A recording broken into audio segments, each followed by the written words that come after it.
Everyone, last time हम normal distribution of probability theory series कर रहे थे। And in the normal distribution हमने various like mean, median and mode ये coincide करते हैं या नहीं, ये प्रूव कर लिया था।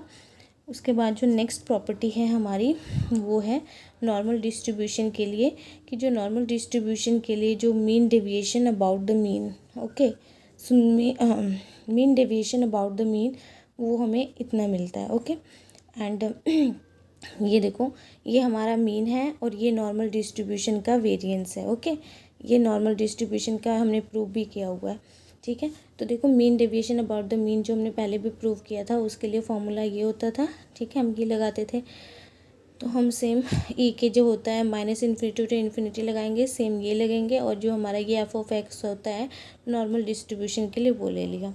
ओके, और नॉर्मल डिस्ट्रीब्यूशन के लिए हमें लिमिट भी चेंज करने की ज़रूरत नहीं पड़ती है, वो -∞ टू इन्फिनिटी ही आता है, तो इसीलिए हमने लिमिट भी चेंज नहीं की और ये भी सेम रह गया।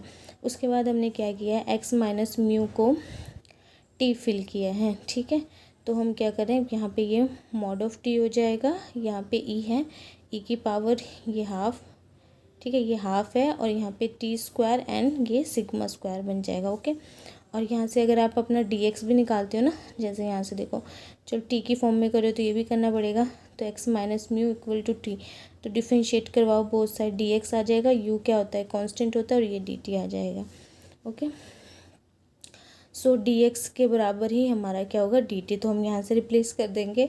अब क्या सीन है, देखो, जब भी हमारा लिमिट ये -∞ टू इन्फिनिटी होता था तो हम उसको 2 पार्ट्स में डिवाइड करते थे, एक -∞ टू 0 एंड दूसरा क्या करते थे हम 0 टू इन्फिनिटी। ठीक है, हम इस तरीके से, ताकि हमारी ये और ये वैल्यू सेम रहे। अब हमारी क्या है कि ये जो हमारी ये दोनों इस कंडीशन के लिए ये दोनों जो इन्फिनिटीज़ हैं, इन दोनों की वैल्यू क्या आएगी, सेम आएगी। ठीक है, तो ओवर देखो, जब आप इनको सॉल्व करते थे तो आप बीच में क्या लगाते थे, प्लस लगाते थे। अगर इन दोनों का आंसर हमें पता है कि सेम आएगा तो हम इतनी बड़ी इंटीग्रेशन ना करके हम 2 टाइम्स 0 टू इन्फिनिटी कर सकते हैं। ठीक है, क्योंकि हमें पता है कि ये और ये दोनों सेम आ रहे हैं। ठीक है, किसी कंडीशन पर तो ये दोनों सेम आ रहे हैं, तो इसीलिए हमने 2 टाइम्स एक को लिख दिया, चाहे हम इसको लिख दें इसको, तो हमने इसको लिख दिया। ठीक है, तो हमने 2 टाइम्स 0 टू इन्फिनिटी लिख दिया, ये t आ गया और ये सारी टर्म आ गई हमारे पास। ठीक है, तो ये चीज़ें आ गई।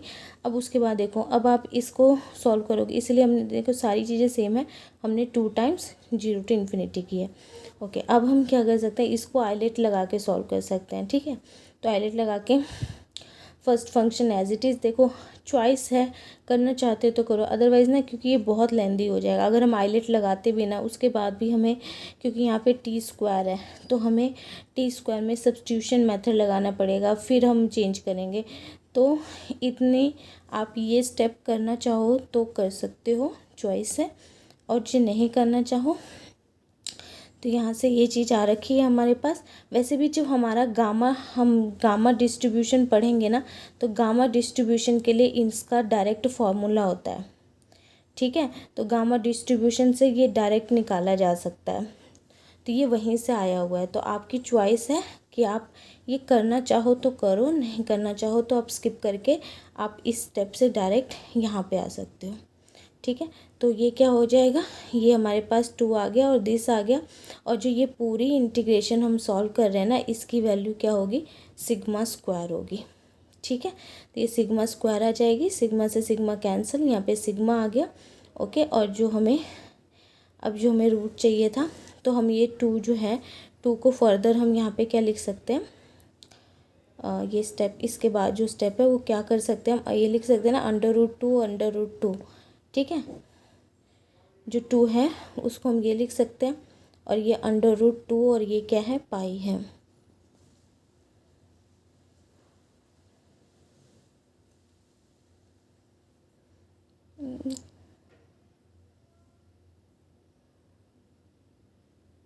हाँ ठीक है, तो हमारा एक √2 से √2 कैंसिल हो जाएगा, और ये √2 और ये √पाई बच गया। ठीक है, तो ये √पाई ओवर में क्या आ जाएगा, सिग्मा आ जाएगा। ठीक है, फिर उसके बाद जो है हमारे पास ये जो कुछ इम्पॉर्टेंट प्रॉपर्टीज़ हैं फॉर द फाई जेड के लिए, ठीक है। और ये हेल्प होंगी, ये हमें जब हम क्वेश्चन करेंगे उसके लिए हेल्पफुल है, ठीक है। तो जस्ट आपको ना इसके रिज़ल्ट ही देखने हैं, एक्सप्लेन नहीं करना है, ठीक है। तो इसका रिज़ल्ट देखना है। तो पहले जो है हमारे पास जो फाई माइनस जेड होता है वो equal to 1 minus phi plus z होता है, ठीक है। ये प्रॉपर्टी याद करनी है, ठीक है।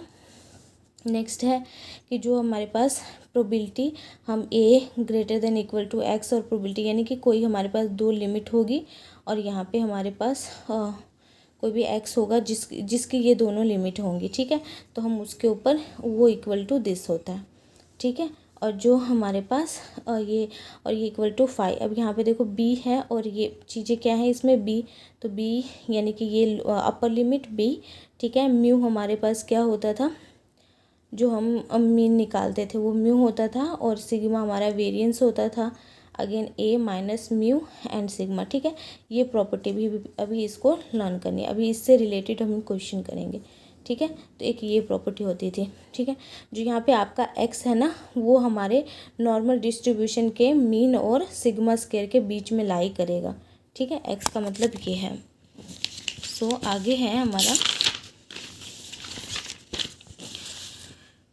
नेक्स्ट प्रॉपर्टी है हमारे पास, ये नहीं है, ठीक है। तो हमारे पास जब प्रोबेबिलिटी हो और एक्स लेस देन सी हो तो हम उसको फर्दर इस फॉर्म में लिखते हैं, phi C minus mu and sigma, okay. So अभी तक हमें ये पता चल गया है कि जो हमारा म्यू होता है वो क्या होता है, मीन होता है, एंड जो हमारे पास सिग्मा स्क्वायर होता है एंड वो क्या होता है हमारे पास, वेरिएंस होता है, ठीक है। तो ये होता है। अब देखो जो म्यू जो होता है, ठीक है, वो हमने ए के बराबर प्रूव किया है, एंड सिग्मा स्क्वायर जो है हमने बी के बराबर प्रूव किया है, ठीक है। अब हम इसके रिलेटेड क्वेश्चन करेंगे। तो क्वेश्चन आपका ये है, if X is in the normal distribution is this, find this and this, okay. So हमें ये फाइंड आउट करना है। तो हम इसको लिखते हैं, पहले हमने ये लिख लिया। अब देखो ये किससे मैच कर रहा है, जो हमने थर्ड प्रॉपर्टी पढ़ी थी, थर्ड प्रॉपर्टी हमारी ये थी, P X less than C equal to this, ठीक है। तो आपको इधर वाली टर्म दे रखी है, ये वाली करनी है। तो हमने फाइव लिया, ठीक है। अब यहाँ पे कंपेयर करो, तो सी से कंपेयर करवाओगे तो सी आपका कितना आता है, 60 आता है, ठीक है। तो सी हमारा क्या आ जाएगा, 60 आ जाएगा। अभी मैंने आपको बताया था म्यू किसके बराबर है, तो इस कंडीशन के लिए म्यू ए के बराबर है। यहाँ से पता लग रहा है ना, नॉर्मल डिस्ट्रीब्यूशन की ये लिमिट है, ठीक है। तो ये ए भी हमारी ये मेन लिमिट है, ठीक है। तो यहाँ से हमारा म्यू कितना हो जाएगा, 75, एंड बी क्या है हमारे पास, सिग्मा स्क्वायर है, ओके। तो बी हमारे पास है क्या, 100 है, और ये सिग्मा स्क्वायर, लेकिन हमारा जो हमें चाहिए क्या, सिग्मा की वैल्यू चाहिए ना यहाँ पे। तो आप सिग्मा की वैल्यू निकालोगे तो वो क्या आ जाएगा, 10 आ जाएगा, ठीक है। आप वैल्यू फिल करो, सी के लिए 60 फिल कर दिया हमने, म्यू के लिए कितना आया है, म्यू जो फर्दर ये है ये आ गया, एंड जो वेरिएंस है सिग्मा 10 आ गया, ठीक है। ये 5 आ गया, इन सबको सॉल्व करोगे आपके पास ये आ जाएगा। अभी हमने एक प्रॉपर्टी पढ़ी कि ये माइनस में नहीं होना चाहिए, ठीक है। ये 5 के अंदर वाली टर्म माइनस में आ रही है, तो 5 minus z equal to 1 minus 5 plus z होती है। तो इसके अकॉर्डिंग ये बन जाएगा, ठीक है। अब देखो 5 जेड, ये ना ये एक टेबल सा है आपकी बुक में, इस चैप्टर का में 5 की जो वैल्यूज़ होती हैं उसके रिलेटेड वैल्यूज़ होंगी, ठीक है। तो ये हमने 5 दिस की वैल्यू टेबल से फिल की, सॉल्व करा, तो हमारे पास ये आ जाएगा, ओके। सो अभी तक हमने ये देखा था जो म्यू हमारा, ये सेम क्वेश्चन का ही हमें अब ये प्रूव करना है, ठीक है। तो अभी तक देखा हमारा जो म्यू आता है वो 75 आता है एंड सिग्मा 10 आता है, ठीक है। तो आप देखो इसको मैच करो, तो ये हमारी जो हमने सेकंड प्रॉपर्टी पढ़ी थी उससे मैच करता था, ठीक है। तो सेकंड प्रॉपर्टी हमारी ये थी, तो ये वाली साइड दे रखा है, तो आप यहाँ से अगर इसको कंपेयर करवाओ, ये यहाँ पे ना बी था, ठीक है। तो कंपेयर करवाओ तो इस बार आपका ए क्या है, 70 एंड बी क्या है, 100, ठीक है। तो हम यहाँ पे फिल करेंगे, बी 100 आ गया, म्यू 75 आ गया, एंड सिग्मा 10 आ गया, ठीक है। यहाँ ये ए की वैल्यू दिस सारी वैल्यूज़ फिल की, ये सॉल्व की, ये माइनस वाली प्रॉपर्टी ये लगाई हमने, ठीक है। ये आ गया, जब आप इसको सॉल्व करोगे तो ये आ जाएगा, ठीक है।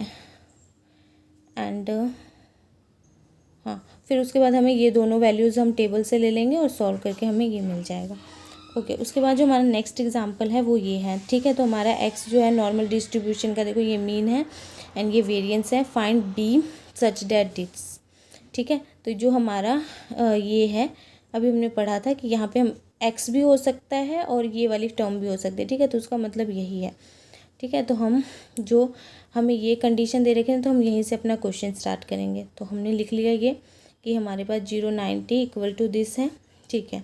फिर हमने इसको हम किस फॉर्म में लिख सकते हैं, आप देख रहे हो आपका जो एक्स है, आप इसको एक्स लेके चलो कि ये माइनस बी है और ये एक्स है और ये बी है, ओके। सो हम इसको क्या लिख सकते हैं, five of B minus five of minus B, okay. यही होगा ना, फाइव ऑफ बी हो गया ये और फाइव ऑफ माइनस बी, यानी कि जो हमारा एक्स है वो बी और माइनस बी के बीच में लाई कर रहा है, ठीक है। तो ये लगा दिया हमने फाइव ऑफ बी, इसको हम जो हमने फर्स्ट प्रॉपर्टी है वो लगाई, माइनस फाइव ऑफ बी हो गया, ठीक है। फिर उसके बाद हमने ब्रैकेट खोला तो ये हो गया 2 फाइव ऑफ बी माइनस 1 आ गया, ठीक है। अब आप यहाँ से क्या कर सकते हो, आपको बी की वैल्यू निकालनी है ना, 2 5 बी को इस साइड रखो, 1 को उधर लेके जाओ, प्लस हो जाएगा इसके साथ, तो ये आ जाएगा 5 बी ये है, ठीक है। और ये वैल्यू भी ना टेबल से निकली है, ठीक है। तो आपका आंसर जो बी की वैल्यू होगी वो ये आएगी।